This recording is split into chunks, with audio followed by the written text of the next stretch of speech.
Okay, and there's our lobster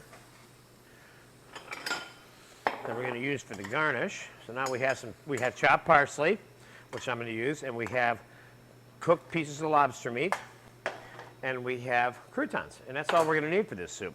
Let's give it a final taste. And one of the things that this soup is traditionally seasoned with during the finishing stage is cayenne pepper.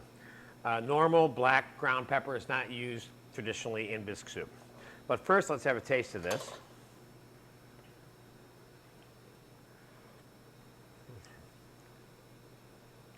The soup is good. This soup needs a little bit of sugar. This soup needs some of the cayenne pepper. Being careful with this cayenne pepper, you don't want the soup getting too hot unless you specifically want it that way. I'd be careful about serving it to other people with too much cayenne pepper in it. And this soup needs a pinch of sugar. And this soup needs a pinch more of clam juice. It's just still a little bit too thick. Now let's give it a taste.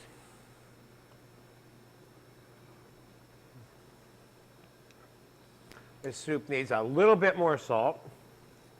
This soup needs a teeny bit more sugar, and a teeny bit more pepper, and a teeny bit more cream. And I think we're there.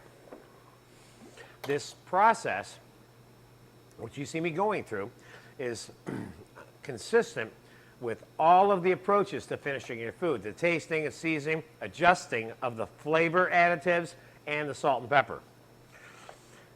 There's no other way to do this, and just be aware of that. Let's have another taste of this.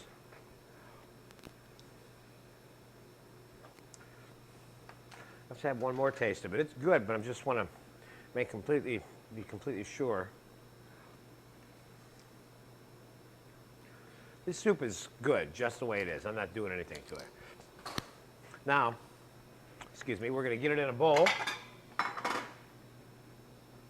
Both a white bowl and a color printed bowl, so you can see a couple of different looks for this soup.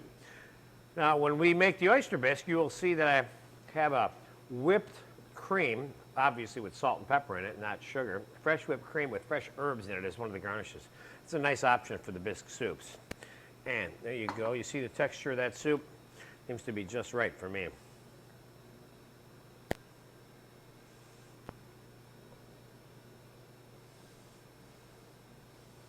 Okay, don't overfill these soup bowls, because by the time you get them to the table where you're going, they'll be sloshed all over the place. So let's take a little bit of the lobster and garnish the soup with it. Each one. And let's give, these croutons are fairly big. Let's just give them one crouton. Obviously, when you're serving this soup, you have bread on the table with it, okay? And let's do a little bit of chopped parsley here. I don't think this soup needs much more than this. What you're looking for here in this kind of low-level presentation is a kind of an understated elegance. This soup itself is so delicious and properly made that it doesn't need a lot of huffing and puffing all around it to make it come off good when the person eats it. So there you go. There's your lobster bisque. And again, I wrapped up the shrimp bisque and the oyster bisque lessons with the same statement, and I'll make it again right now. These bisque soups, the shrimp, the lobster, and the oyster that are made in this course, are all made the same way. The only thing that's different is the primary ingredients or the garnishes. So there you have it. Really delicious and elegant lobster bisque. I hope you get a chance to make this and enjoy it.